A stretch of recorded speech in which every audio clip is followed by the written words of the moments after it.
This is what it is, okay? You're talking to Along the Street, played by James Francesca. I said, empty your mind. Be formless, shapeless, like water.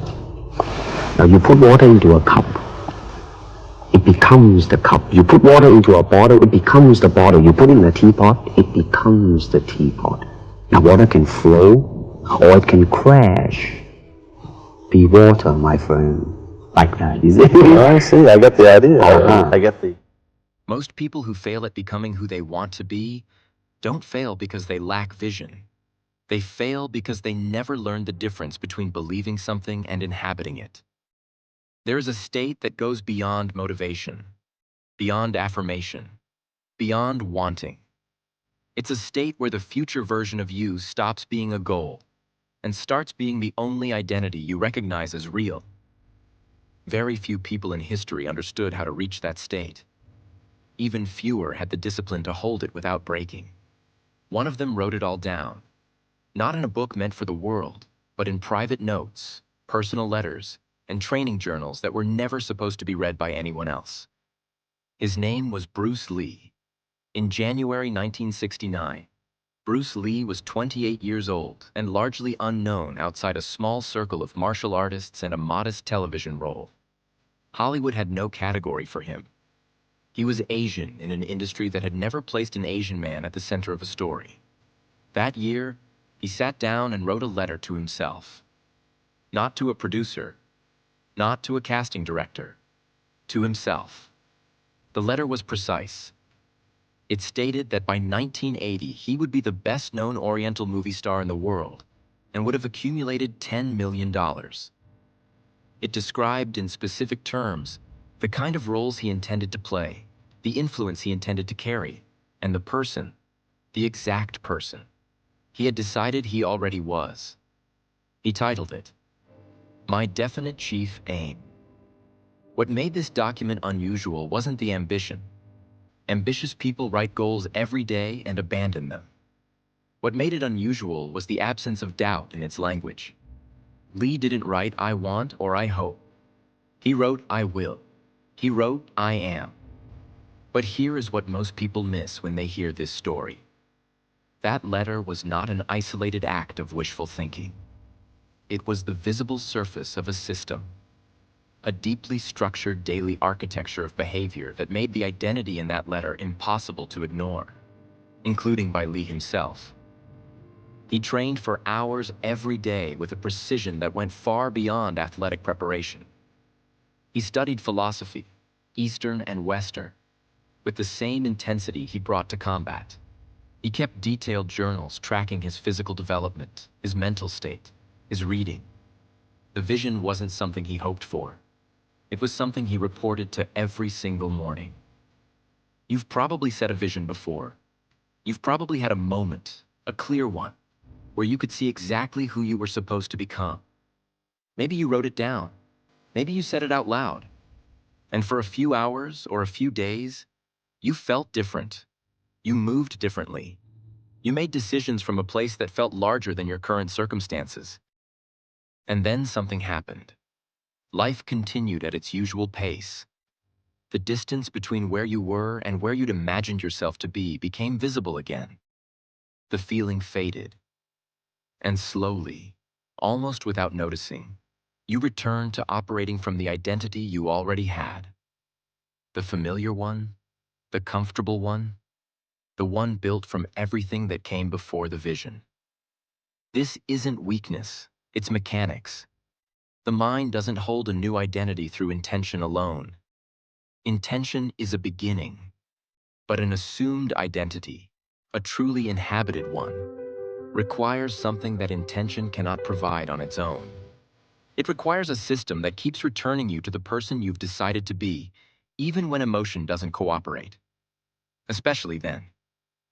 This is the intersection where two forces become one. The law of assumption, as a principle, holds that consciousness is the only reality. That you do not attract what you want. You become what you assume to be true about yourself. To assume an identity is to occupy it. To think, feel, and act from within it as though it were already complete. But assumption without discipline is theater.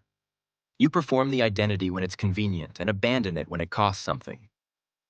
Iron discipline is what converts assumption from an emotional state into a structural one. It is the architecture that holds the new identity in place when motivation disappears. Together, they form something far more powerful than either alone. A self that has no operating mode except the one you chose. Here is why it works at the level of neuroscience. The brain does not distinguish cleanly between a vividly imagined experience and a lived one. Repetition, whether of physical action or of an internally consistent identity, builds and reinforces neural pathways. Every time you behave in alignment with an assumed identity, you are not pretending. You are literally constructing the neurological architecture of that person. Discipline, in this context, is not about willpower. It is about consistency of signal. Every repeated behavior sends a signal to the nervous system. This is who we are. Over time, the assumed identity stops requiring conscious effort to maintain. It becomes the default. The failure point for most people is the gap between the assumption and the reinforcement. They assume a new identity on a Monday and live the old one by Wednesday. The signal never accumulates. The architecture never forms. Discipline closes that gap. Not through force, but through frequency. The more consistently you return to the behaviors of your assumed identity, the shorter the distance between what you're claiming and what you're becoming. Lee's daily life was not organized around inspiration. It was organized around return. He trained every morning regardless of how he felt. He read philosophy every day, Krishnamurti, Descartes, Lao Tzu, not as leisure, but as maintenance of the mental identity he had chosen. He documented his progress in journals with the same rigor a scientist brings to an experiment. He tracked his physical metrics, his reaction times, his intellectual development. Every element of his daily structure was a signal sent back to the person in that 1969 letter. Not an aspiration, a report. By the time Hollywood finally placed him at the center of a story, he hadn't become someone new. He had simply run out of distance between himself and the identity he had been inhabiting for years. In 1971, the television series Kung Fu went into production. Lee had conceived the show. He had developed the concept, the character, the philosophy behind it. A martial artist raised in a Shaolin monastery, walking through the American West. It was, in almost every way, a projection of his own identity onto a screen. Warner Brothers gave the lead role to David Carradine, a white actor. The official reason was market viability. The actual reason was that Hollywood did not believe an Asian man could carry an American television series. This was not a minor setback. This was the industry telling Lee directly that the identity in his 1969 letter was not available to him, that the assumption was wrong, that the gap between who he had decided to be and who the world was willing to see was not closable. He did not rewrite the letter.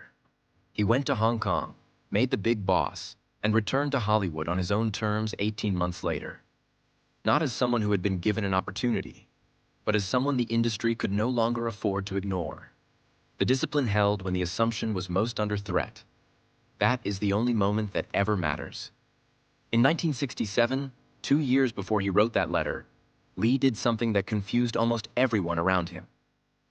He closed his martial arts school, not because he had failed, not because students weren't coming. He closed it because he had decided that what he was teaching had become a cage, and he was unwilling to inhabit an identity that was, by definition, limited. The system he had been teaching was Wing Chun, structured, codified, effective. But in Lee's mind, a fixed system produced a fixed practitioner, someone whose responses were rehearsed rather than alive. He didn't want to teach rehearsal. He wanted to embody something else entirely. A practitioner with no style, which meant a practitioner capable of any style. He called what emerged Jeet Kune Do. But he was always uncomfortable with that name, because naming it implied it was a system, and the entire point was that it wasn't. What Lee was doing in this period was not crafting a new martial art. He was assuming a new identity at the level of philosophy. He was deciding that he was not a practitioner of any particular method. He was the method, fluid, adaptive, unclassifiable. And here is where the discipline reappears. Not as a schedule, but as a willingness to continuously return to an identity that had no external template. There was no lineage to follow, no master to validate the path. The only way to maintain the assumption was to keep showing up to the work of defining it, refining it, testing it, and refusing to let it harden into something comfortable and fixed. His training in this period became more demanding, not less. He was filming, he was writing, he was reading. He was developing a philosophy that would eventually be quoted by everyone from physicists to CEOs. Be like water. Not as a metaphor for passivity, but as a description of what an identity looks like when it is fully assumed and therefore fully free. The pattern between the letter and the dojo is not coincidental. In both cases, Lee identified who he had decided to be, refused to accept any distance between that identity and his daily behavior, and used discipline not as a way to force the future, but as a way to keep reporting to it. The man who wrote "I will be the best-known Oriental movie star in the world," and the man who dissolved his own school to become something harder to name were the same man running the same process. The identity came first. The discipline held it in place. Time did the rest. Take 10 minutes today. Not this week, today. And write a single document in present tense describing the person you have decided to be. Not the outcomes you want. Not the milestones you're chasing. The identity. Who thinks this way? Who moves this way? Who makes decisions this way?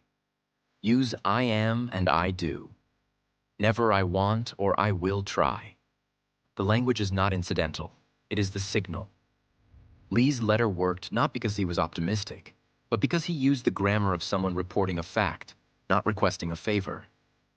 Choose one behavior. One that belongs to the identity you've assumed.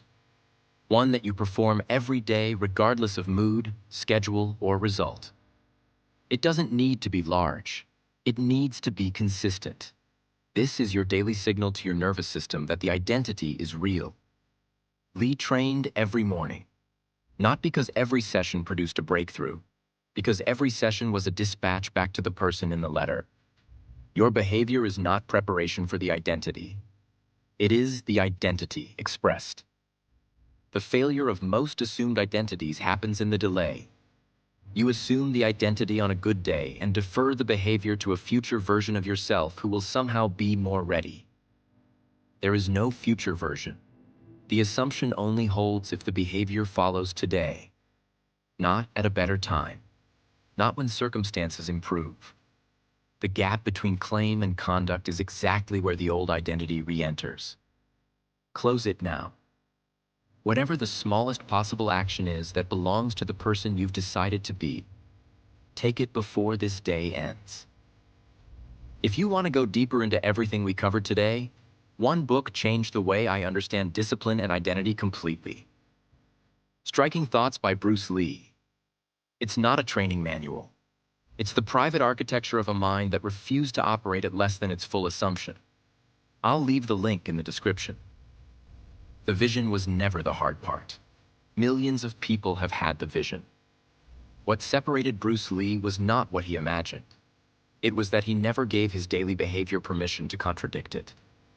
The question isn't whether you know who you want to become. The question is whether your 6 a.m. knows too.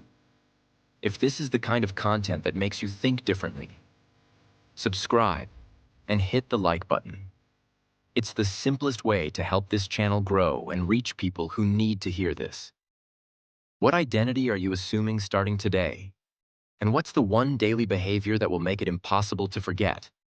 Write it in the comments. Making it concrete is the first step. See you in the next one.